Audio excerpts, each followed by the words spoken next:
Hello, my spy bands, and as I are the ghoul next door, your favorite ghoul fiend. And I thought I would do something old but new. For anyone who has been following me for any length of time, whether that be here on my YouTube or on my old Facebook, you know I do tarot card readings. I've done plenty of videos in the past on here about tarot cards, and I have done tons of tarot card readings over on my Facebook page, my old Facebook page. And some of you know that I don't always do these with tarot cards. I sometimes do them with themed playing cards. So that's what I thought I'd do today. I'm using just a Beetlejuice themed deck of regular playing cards. So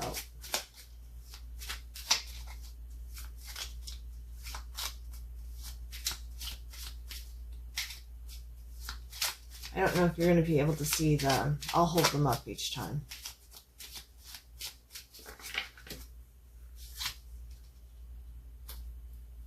Three of diamonds, 9 of clubs. Oh, I left the Joker in there. I didn't mean to. We'll leave it there. Just, I don't know what all connected to, but we'll leave it there. The Queen of Diamonds. Okay. So, we have the 3 of diamonds, and diamonds equal pentagrams. We have the 9 of clubs. I don't know, that's got like a glare on it. And clubs equal wands. We have the Joker. I didn't mean to leave that in there when I shuffled, but I accidentally did, so we'll take it. How about we put that to the Fool? How about we do that? And the Queen of Diamonds, and again, diamonds are pentacles. So I'm automatically drawn to both corners here. We have the 3 of diamonds and the Queen of diamonds. Now, so the 3 of pentacles, this would equal the 3 of pentacles. The 3 of pentacles is a card of glory, of artistry, of a renowned artist or entertainer, but it's also about collaboration. So here we have the scene from Beetlejuice where their caseworker Juno is explaining something to them, and I believe in the background in that scene you have that football, was it a football? It was a sports team anyway that was like dead, and they didn't realize they were dead, and they were all standing behind her.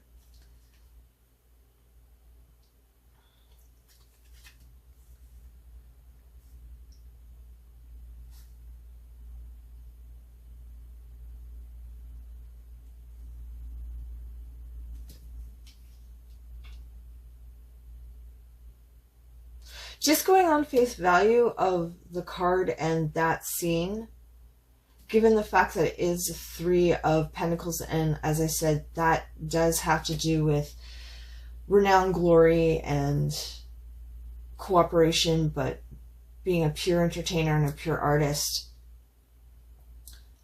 The scene, the team that was in the background, because they didn't realize that they were dead, but they were still working, thinking as a team, as one unit, where Juno was trying to, she basically had to babysit them, and she was kind of babysitting them while she was explaining what she had to explain to to Barbara and Adam. I almost called them the Dietzits, but that's not right. To Barbara and Adam, she was almost babysitting them as well. That kind of, she's in that authoritative spot, but she's actually powerless at the same time. The Queen of Diamonds, which is the Queen of Pentacles. Here we have Lydia. This looks like it's a promotional shot. Sorry, things are going off in the background there. This looks like it's a promotional shot, but it's her in the red wedding dress. Red wedding dress. I don't know what's wrong with me. I really don't. With her little baby doll there. And the Queen of Pentagrams is a card I always call my Martha Stewart card. It's domestic bliss, but it's confidence. It's taking care of yourself. It's being able to do everything kind of all at once. It's kind of like a mother card. It's in line with the Empress card.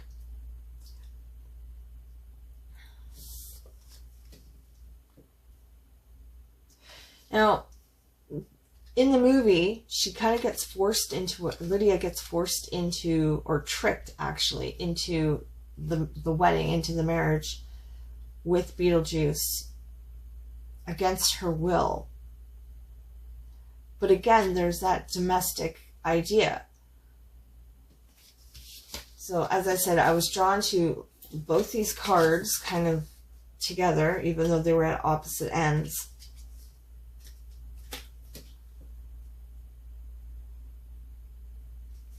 Having to work together to get that comfort, to get that wealth, that abundance. Because again, Pentacles, they're in general wealth and abundance and anything in the physical that can also represent time. With the Three of Pentacles being about cooperation, but artistry and glory, entertainment.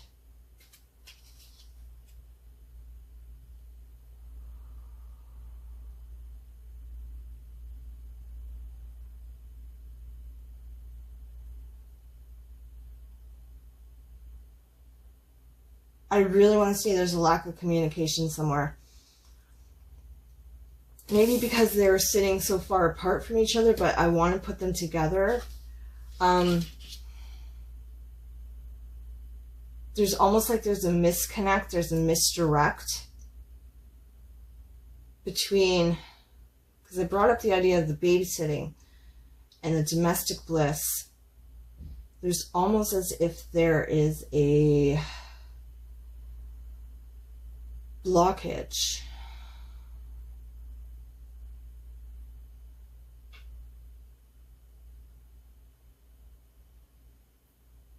Between the ideal and the actual.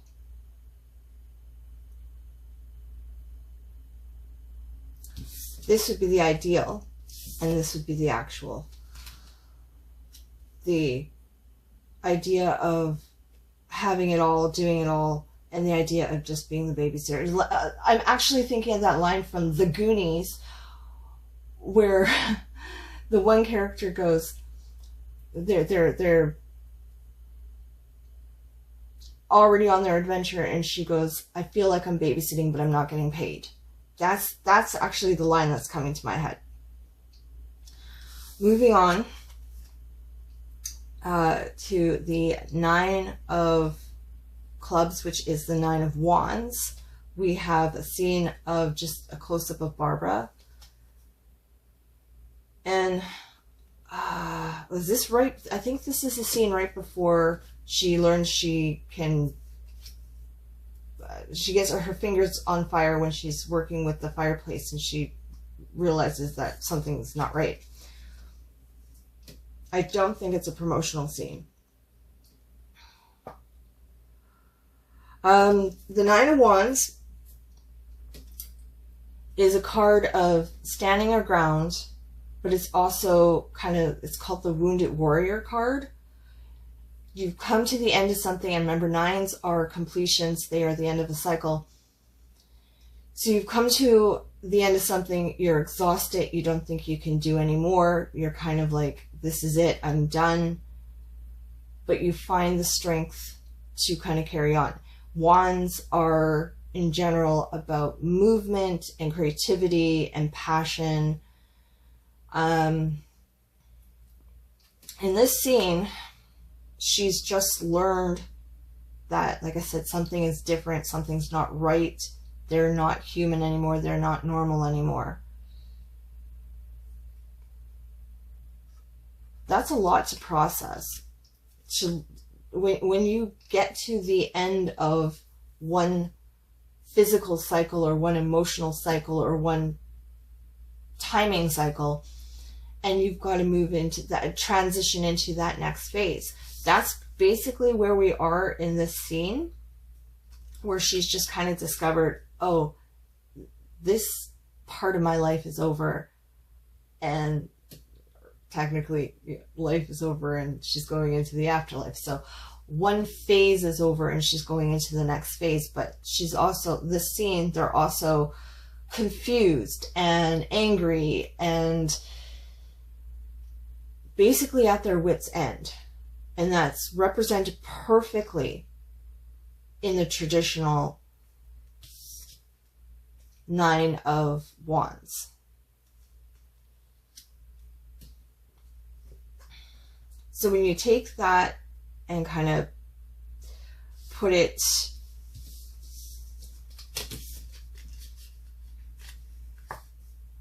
between the other two, where I said I had the feeling like one was babysitting and the other one was kind of forced into it.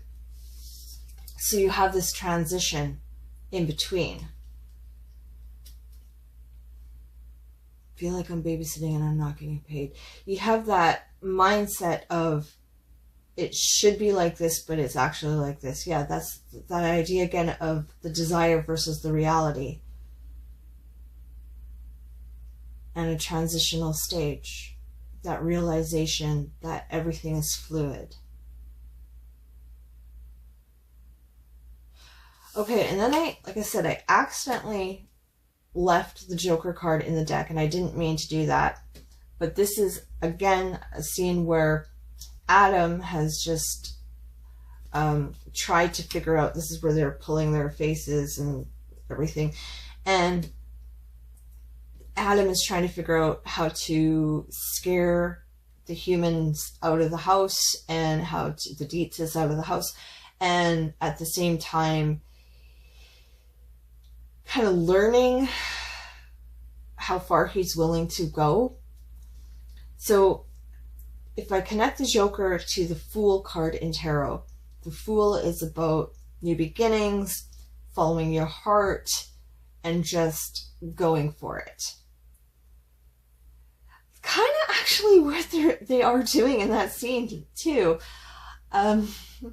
They're following certain outlines that was given to them on how to scare the Dietzes out of their home. They're learning to go in this new direction, which for them is very scary because on an emotional level. And then they realize that that's not really where their heart is. I have a feeling, okay, I'm going to go out on a limb here and putting all four of these cards together. I'm going to say that somebody who's watching this, you've just had a really big wake-up call. You had an ideal, what you thought something was going to look like, but in the end, the reality was a little harsher, and you have to realize that, okay, this dream, this idea, it's over, but here's what I can do with it. Here's the remaining spark of that I can go this way. Or you might be realizing, oh, what I thought I wanted is not really what I wanted. Let's figure out what I really want. I have a feeling whoever this is for, you're at a threshold moment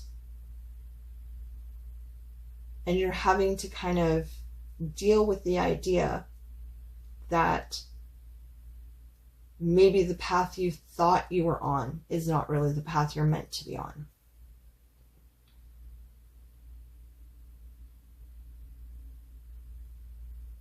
I'm going to leave this one here. I'm going to leave it as a short one, and I'll have another